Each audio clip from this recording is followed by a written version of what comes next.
Hello students, আজকের এই ভিডিওতে আমরা পয়েন্টার টু স্ট্রাকচার নিয়ে আলোচনা করব। পয়েন্টার টু স্ট্রাকচার কি? দেখো, আমরা পয়েন্টার সম্বন্ধে জানি, স্ট্রাকচার সম্বন্ধেও আমি তোমাদেরকে বেসিক পুরোপুরি বুঝিয়ে দিয়েছি, তার থিওরিও বুঝিয়েছি, উইথ তার সাথে সিনট্যাক্স বুঝিয়েছি। তবুও আমি একটু আলোচনা করে নিচ্ছি। যখনই আমি স্ট্রাকচার প্রোগ্রাম তৈরি করব, কি লিখব? Struct student.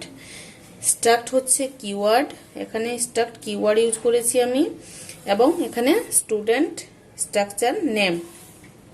ঠিক আছে, এখানে দেখো,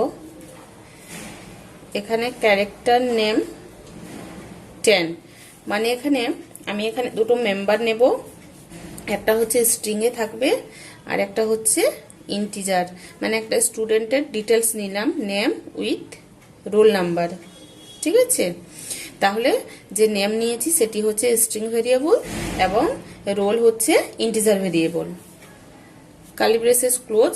এখন আমি কি করব? ভেরিয়েবল ডিক্লেয়ার করব। কিভাবে? Struct student STU। দেখো এখানে দেখো, স্ট্রাক্ট স্টুডেন্ট STU, এখানে STU হচ্ছে স্টুডেন্ট ভেরিয়েবল। ঠিক আছে, এখন কি করব? আমি এক ভেরিয়েবলকে একটা সাপোজ ধরো এখানে STU dot roll equals to 101।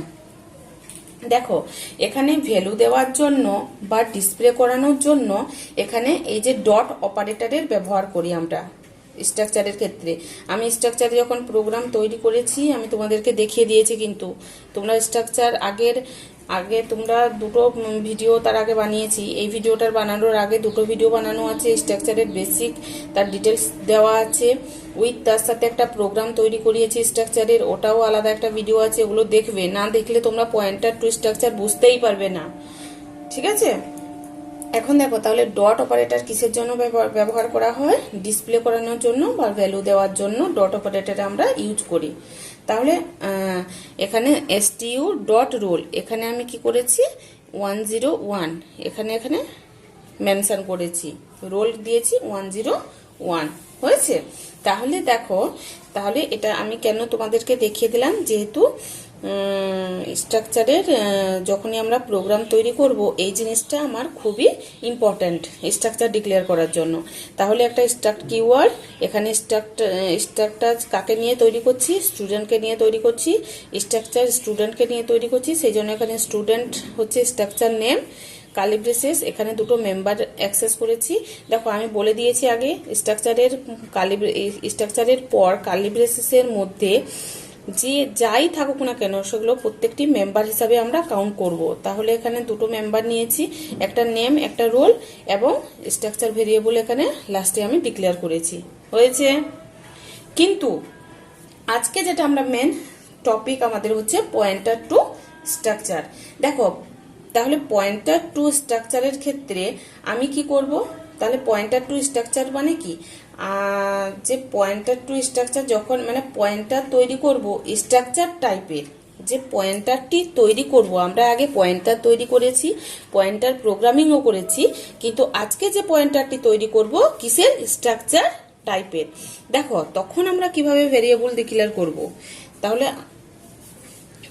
STRUCT, আমি এখানে দেখো শুধু স্ট্রাকচারের ভেরিয়েবল ডিক্লেয়ার করেছি, কিন্তু যখন পয়েন্টার টু স্ট্রাকচার তৈরি করব STRUCT স্ট্রাকচার স্টুডেন্ট, তাহলে এখানে স্টার পি, এখানে একটা এস্টিক চিহ্ন দিয়ে এখানে কি পি নেব।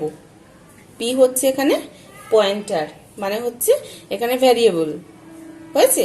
তাহলে এটা হচ্ছে পয়েন্টার, মানে স্ট্রাকচার টাইপ পয়েন্টার ভেরিয়েবল। বুঝতে পারলে?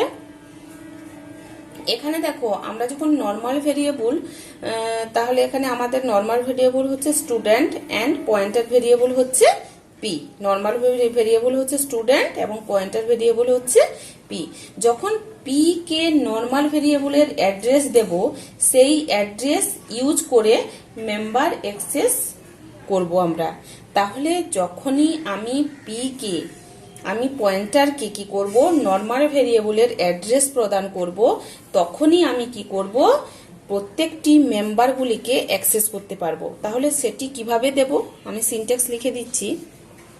তাহলে অ্যাক্সেস করার জন্য মানে নর্মাল এই পি কে পয়েন্টার ভেরিয়েবলকে কিভাবে নর্মাল ভেরিয়েবলের অ্যাড্রেস দেব, কিসের জন্য, আমি এই মেম্বারগুলিকে অ্যাক্সেস করার জন্য। তাহলে কি লিখব, পি সমান %STU, মানে এই যে স্টুডেন্ট ভেরিয়েবলের যে যা কিছু থাকবে সে কোথায় গিয়ে স্টোর হবে, এই পি তে গিয়ে স্টোর হবে। ঠিক আছে, মানে স্টুডেন্ট ভেরিয়েবলের অ্যাড্রেস পি তে গিয়ে স্টোর হবে। তাহলে আমরা যখন নর্মাল ভেরিয়েবলকে অ্যাক্সেস করতাম কি দিয়ে, পয়েন্টার অপারেটর দিয়ে অ্যাক্সেস করতাম কোন নর্মাল ভেরিয়েবলকে। কিন্তু এখানে কি করব, যখনই আমি পয়েন্টার ভেরিয়েবলকে অ্যাক্সেস করব, একটা অ্যারো চিহ্ন, এই অ্যারো চিহ্নটা ইউজ করে অ্যাক্সেস করব। ঠিক আছে, তাহলে কিভাবে করব দেখো, পি অ্যারো রোল হয়েছে সমান 101, এইভাবে করতাম। তো এইভাবে ভ্যালু দিতাম আমরা যখন এই যে এখানে দেখো তোমরা যখন STU.roll equals to 101, এটা একটা নর্মাল স্ট্রাকচারের কি করেছি আমি, ভ্যালু দিয়েছি, নর্মাল স্ট্রাকচার তৈরি করেছি, ভ্যারিয়েবল নিয়েছি এবং তার ভ্যালু দিয়েছি। এখানে STU হচ্ছে তার ভ্যারিয়েবল এবং তাকে রোল ডট অপারেটর ব্যবহার করে আমি এখানে ভ্যালু ডিক্লেয়ার করেছি এটাকে ডিসপ্লে করানোর জন্য। ঠিক আছে, কিন্তু আমি যখন পয়েন্টার ভেরিয়েবলের মানে পয়েন্টার ইউজ করব, স্ট্রাকচার টাইপ পয়েন্টার তৈরি করব, তখন তাকে ভ্যালু দেব। কিভাবে দেব, এই যে পি, এখানে পি, এখানে এই যে ডট অপারেটরের জায়গায় আমি অ্যারো চিহ্ন ইউজ করব, রোল এবং সমান চিহ্ন দিয়ে 101। আমি এটাও লিখতে পারি, বা দেখো এখানে ফার্স্ট ব্র্যাকেটের মধ্যে স্ট্রিক চিহ্ন ইউজ করে পি ডট রোল সমান 101, আমি এটাও লিখতে পারি। ঠিক আছে, ভ্যালু দেওয়ার জন্য। বুঝতে পারলে এই জিনিসটা আগে বুঝেছো কি, তারপর প্রোগ্রাম স্টার্ট করব। ঠিক আছে, বুঝতে পেরেছো, আশা করি বুঝতে পারবে তোমরা। এখন দেখো নেক্সট চলে যাই প্রোগ্রামে।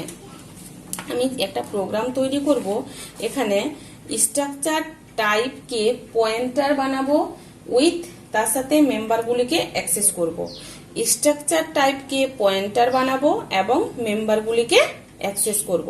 তাহলে আগে একটা স্ট্রাকচার টাইপ পয়েন্টার তৈরি করব, তারপরে মেম্বারগুলিকে অ্যাক্সেস করব। বারবার বলে দিচ্ছি, দেখো হ্যাজ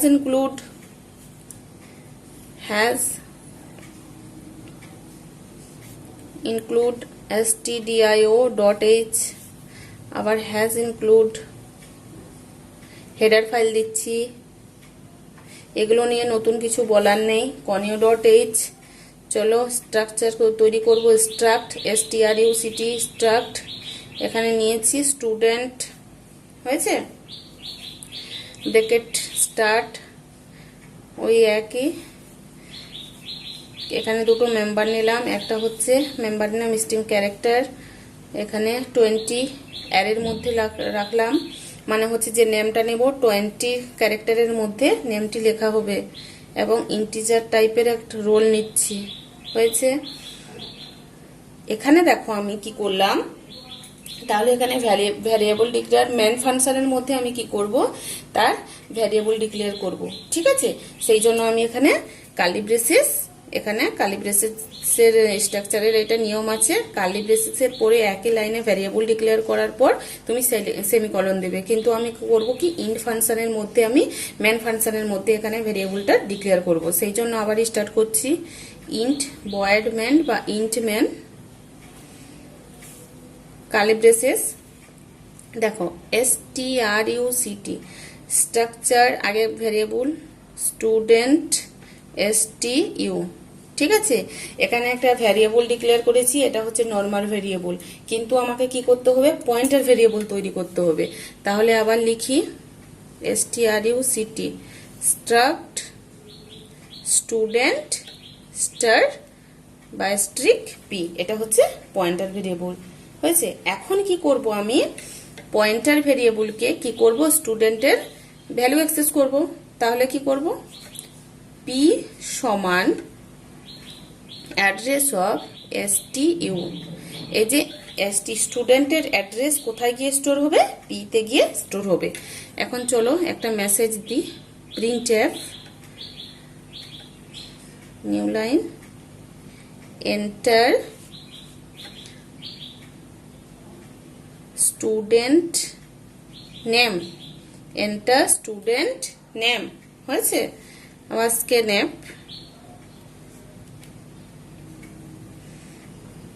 যেহেতু এখন দেখতে হবে নেম আমার এখানে কি টাইপ, ক্যারেক্টার টাইপ মানে স্ট্রিং ভেরিয়েবল, সেই জন্য এখানে %s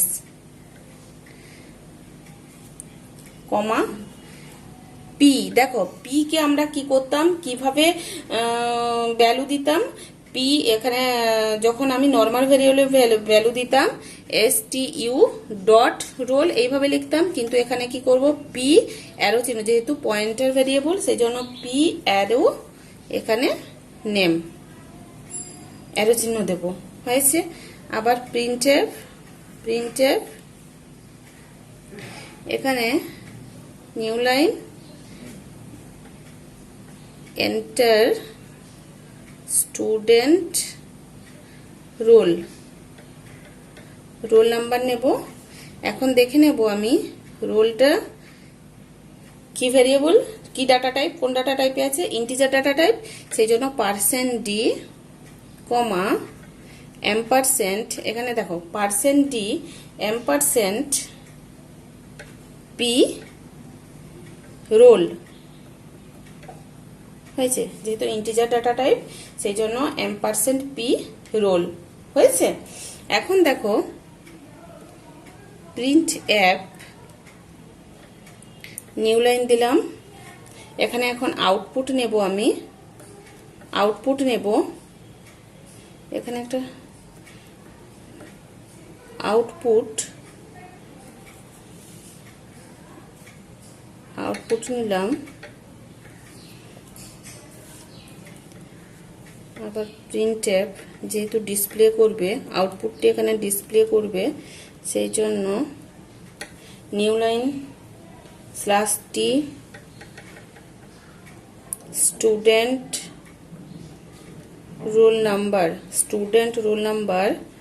%d কমা এখানে দেখো স্ট্রিক, আমি কি বলেছি ফার্স্ট ব্র্যাকেটের মধ্যে *p ডট রোল, এটাও আমি লিখতে পারি বা ওইভাবেও লিখতে পারি, এটাও লিখলে চলবে, বা আগে যেটা হয়েছে পি অ্যারো চিহ্ন দিয়ে রোল, ওটাও লিখলে যা আমি ডিক্লেয়ার করতে পারি, এটাও আমার ঠিক ওটাও আমার ঠিক, ঠিক আছে, লিখলাম।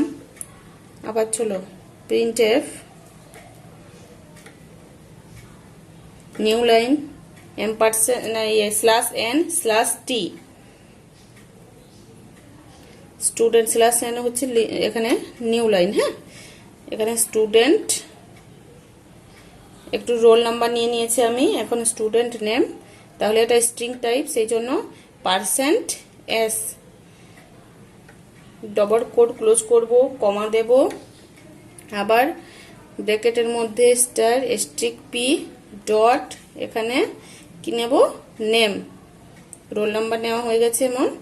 এখন আমি কি করব, রোল নেম নিয়েছি, রোল নিয়েছি, আগে আমার কি দেখাবে, যখনই আমি আউটপুট পাবো ডিসপ্লে করবে রোল উইথ তার সাথে নেম, হয়েছে। তারপর নেক্সট হচ্ছে গেট ch যা, এখানেই প্রোগ্রাম শেষ। তাহলে আমি এখানে কি করলাম, এখানে একটা দেখো যেভাবে আমি প্রথমে আমি একটা বুঝিয়ে দিই, একটা স্ট্রাকচার তৈরি করেছি, স্ট্রাকচারের মধ্যে দুটো মেম্বার নিয়েছি, দুটো মেম্বারকে অ্যাক্সেস করার জন্য এখানে দেখো এটা কিন্তু পয়েন্টার টু স্ট্রাকচার, তাহলে এখানে কি করেছি, পয়েন্টার টু স্ট্রাকচার যেহেতু, তাহলে এখানে আমাকে পয়েন্টার ভেরিয়েবলও ডিক্লেয়ার করতে হবে, তাহলে নর্মাল ভেরিয়েবল নিয়েছি STU স্টুডেন্ট, এখানে স্ট্রাকচার ভেরিয়েবল নিয়েছি *p, তাহলে p কে স্টুডেন্টের অ্যাড্রেস কাকে দিয়েছি, আমি p কে দিয়েছি। তার মধ্যে এগুলো দেখো, তোমাদের এগুলো নতুন করে কিছু বলার নেই, আমাকে অ্যাজ এ ইউজার একটা মেসেজ দিয়েছি এন্টার স্টুডেন্ট নেম, তারপরে আবার স্ক্যানএপ, সেটাকে স্ক্যানএপ নিয়েছি এস, যেহেতু এখানে পার্সেন্ট এস নিয়েছি, যেহেতু এখানে নেমটা নিয়েছে স্ট্রিং টাইপ, সেই জন্য এখানে পার্সেন্ট এস ইউজ করেছি। P arrow name, P arrow name হচ্ছে এখানে কিসের জন্য ইউজ করেছি, যেহেতু এখানে আমি স্টুডেন্ট নর্মাল, যখন নর্মাল স্টুডেন্টকে ভ্যালু দিতাম সেখানে কি করতাম এসটিইউ ডট রোল, তাহলে এখানে ভ্যালু দিচ্ছি, কিন্তু আমি পয়েন্টারকে ভ্যালু দিচ্ছি, সেই জন্য পি অ্যারো নেম হয়েছে। তাহলে এখানে আবার printf new line enter student roll, সেমনি এখানেও সেম দিয়েছি, যেহেতু এটা ইন্টিজার ভেরিয়েবল সেই জন্য এখানে এম% লিখেছি, এম%d, এখানে ব্র্যাকেট ক্লোজ করে কমা দিয়ে আবার এম%p অ্যারো রোল হয়েছে।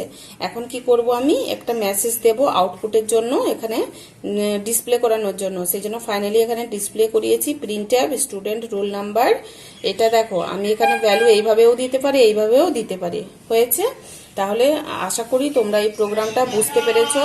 নেক্সট ক্লাসে আবার তোমাদের সাথে আমি নেক্সট তোমাদের দেখি কি টপিক নিয়ে আসি, যেহেতু আমার এখানেই তোমাদের স্ট্রাকচার পয়েন্টার শেষ হয়ে গেছে, আমি বেশি কিছু ডিক্লেয়ার করব না, বেশি কিছু ডিক্লেয়ার করতে গেলে তোমাদের অসুবিধে হবে, সেই জন্য যেহেতু এটা 12-এর সিলেবাস, সেই জন্য পয়েন্টার টু স্ট্রাকচার এখানেই আমাদের প্রোগ্রামটা শেষ হলো স্ট্রাকচারের, তোমাদের আর কিছু নেই এই সিলেবাসে, পয়েন্টার টু স্ট্রাকচার ছাড়া আর কিছুই নেই। স্ট্রাকচারের মধ্যে শুধু স্ট্রাকচার বেসিক মানে বুঝিয়ে দিলাম, হয়েছে।